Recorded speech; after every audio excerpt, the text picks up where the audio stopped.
Hey guys, Logan here, and of course we are straight back into building this race bike engine from scratch. Now, in the making of the thumbnail for the last video, I realised that my rotor has next to no clearance with the bolt that holds the cam chain tensioner guide. So I have to machine this lip off, and that'll give us plenty of clearance. And to mount that in the lathe, I'm just going to use the original puller, thread it on there, and it should be nice and tight and central for machining that lip off.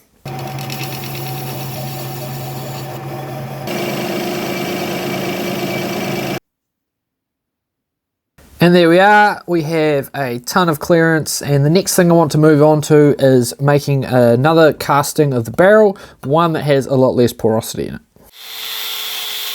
And first up, I'm going to weld a 5mm steel plate to the flask. And I'll weld the rest of this up off camera. Back in the garage after a couple of weeks being off sick, and this is our oil feed pipe, or the factory FXR 151. So I need to modify this one to suit our cylinder head. So plan to do some bending is the first plan, otherwise I'll be cut and re-weld it.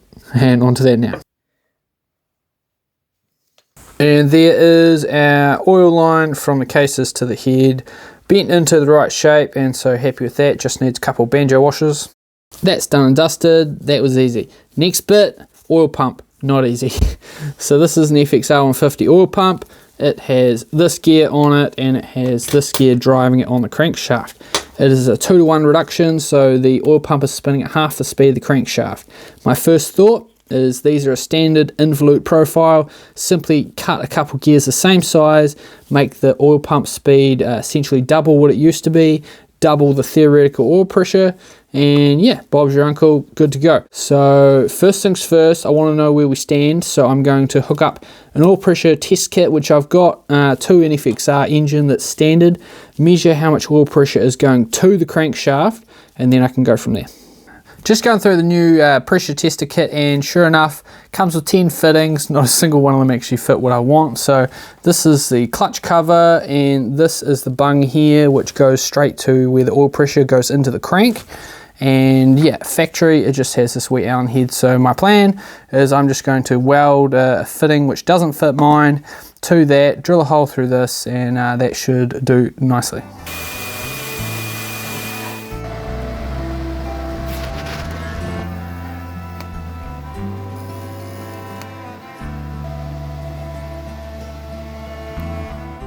Remove the old bung, fit the new one we just welded together, and connect the oil pressure gauge.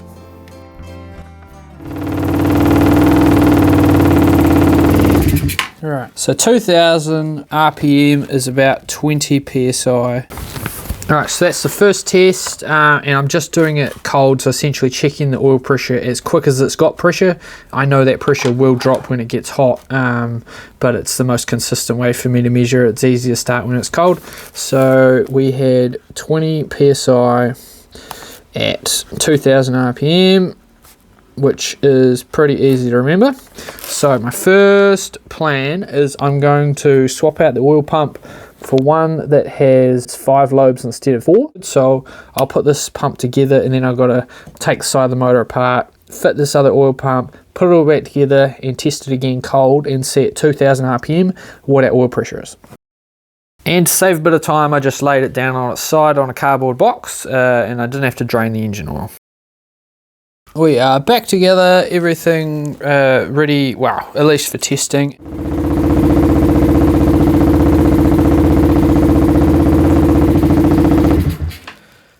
What? That is blimmin' shocking. It's got half of the oil pressure. There you go, Cardinals Racing oil pump. High flow. Bloody hell. Oh well, I suppose I've got to take that back out. I have this mould ready to go, so I'm going to quickly get that all set up, and then I'll be able to continue with the oil.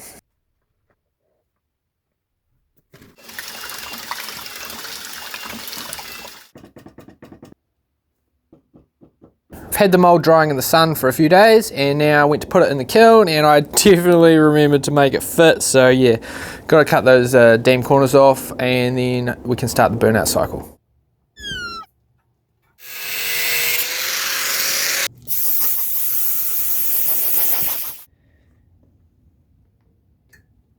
Well, it's about 11:30 at night, and as you can see in there, it is plenty hot. It's about 750 degrees Celsius, so I'm going to push that into the garage and go to sleep.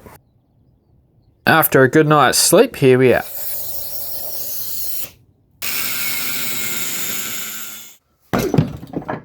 Have just cut and now weighed the aluminium, and you're just under 2.4 kg for our aluminium ingot and our strontium rods. Right, now that's a bit tall for the crucible, so I have to chop that down a bit smaller. And now they fit in. They fit nicely.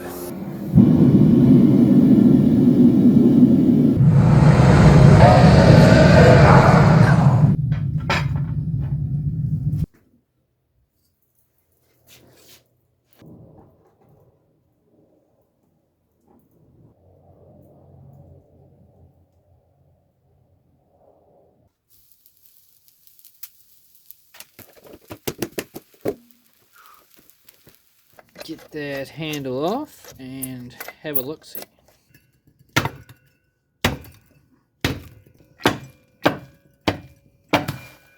Hey, so far so good. Let's dig it out.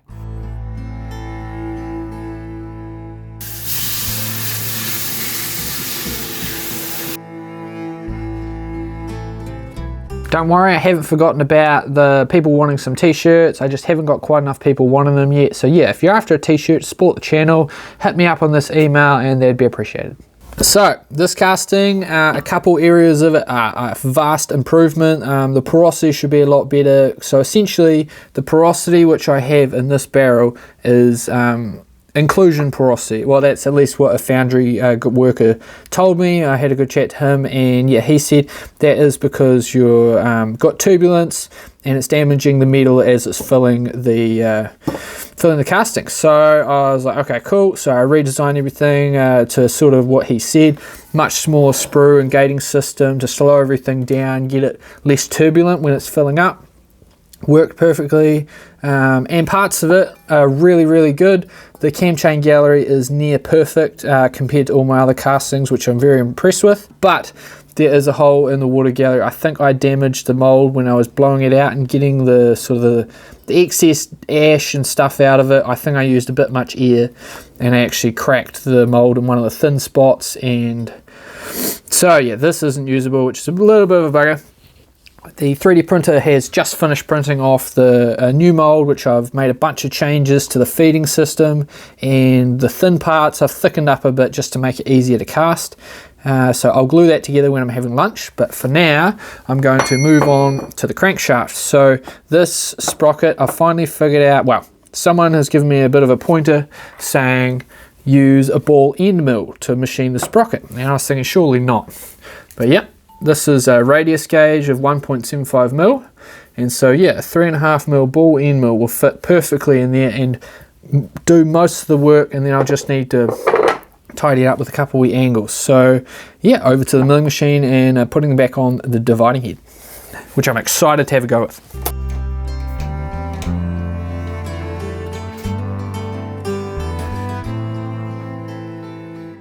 Dividing head is all bolted in the mill, ready to go, and I'm just going to quickly use the edge finder, find the axis, and then I'm going to swap to the correct tool. And there we are, I have that bit in the center of the sprocket, and I have zeroed the quill, so now let's put the crank in. And we have it now level as well. I suppose this is the moment of truth. It is in there, and yeah, we've got 3.3 mil to remove down to final depth. But yeah, full disclosure, there's going to be a lot of learning, breaking end mills pretty much. So fingers crossed. Oh my god.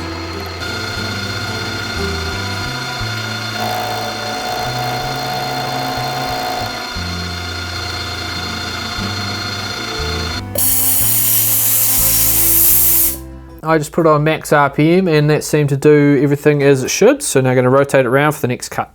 Right, we're in the 17 hole. 1 rotation, 2 rotation, and then in there. And then we're ready for our next cut.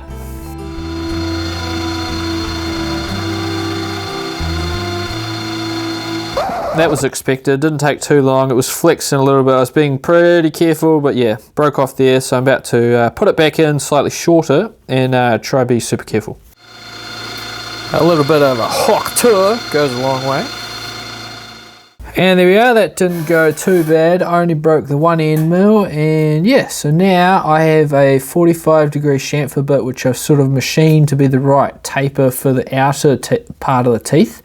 And yeah, so I'm just going to do a few passes on the same valley and just try to figure out how deep to set it, and I should be able to do each valley in one cut hopefully.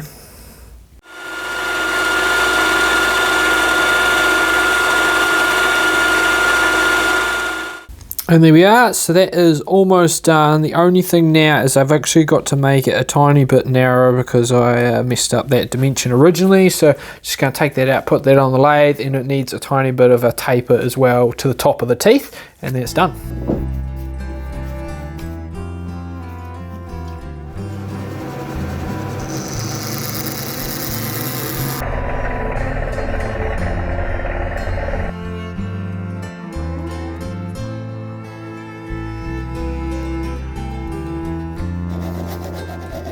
A little bit of hand finishing with the file and the wire buff to clean it up.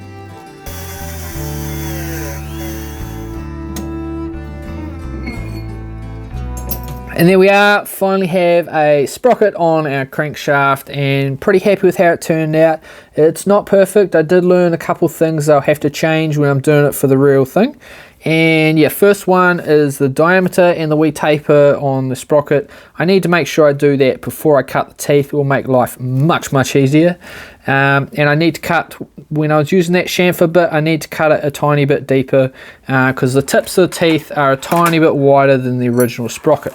But cam chain fits on there, and yeah, everything seems to look pretty good dimension wise apart from those two small things, so very happy with how it turned out. Now I'm going to move on to the other side of the crank. We're going to have a go at the oil gallery. My initial design had it come in and go straight up to the top. Apparently that's not a good idea. So long story really short, you waste horsepower pumping oil to the top of the crank.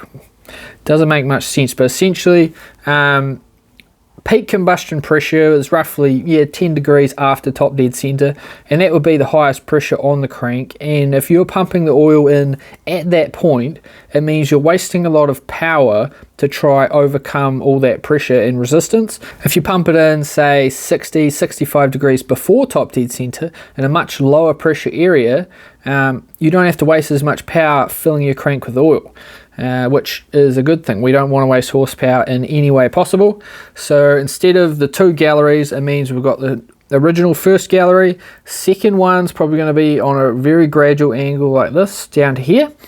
And then the third one is the one that comes in on the angle. Does mean we actually have to hollow out the big end, and then we're going to have an aluminium slug, which is a shrink fit, and it's also going to be swaged on both ends so it can't come out. So yeah, let's start thinking about how we're going to achieve that. About ready to start working on the first oil gallery. It's a little bit hoary, but I'm just using the angle gauge and doing it in the vise. I did try with the sign plate to do it all professionally, and I wasn't able to due to the rigidity of the setup, and it was just going to be a bit of a mish. So yeah, so I'm going to do this and hopefully all goes well.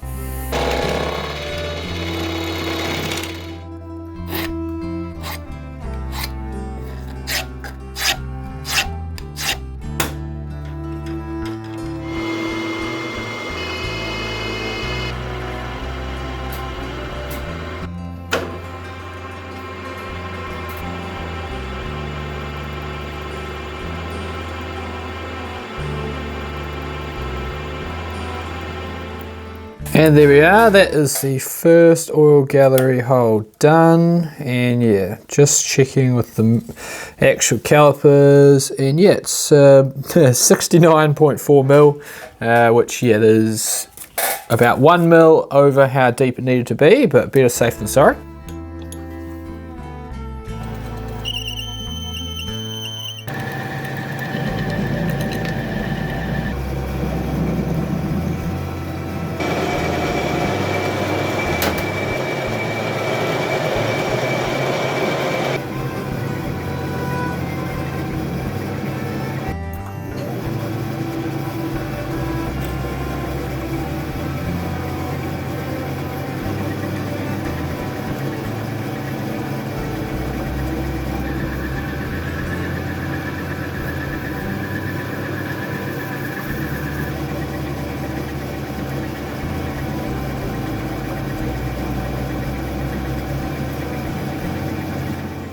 Right, there we are. The hole's all the way, well, I think it's all the way through. Now we're going to put the air on and we should see some crap come out of here.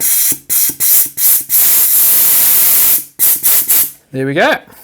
Oil gallery number 2 done. There we are, put the torch on there, and as you can see, that gallery is pretty good. It doesn't even look like it walks. So they were both about 70mm deep holes, 4.5mm, and yeah, pretty happy with that.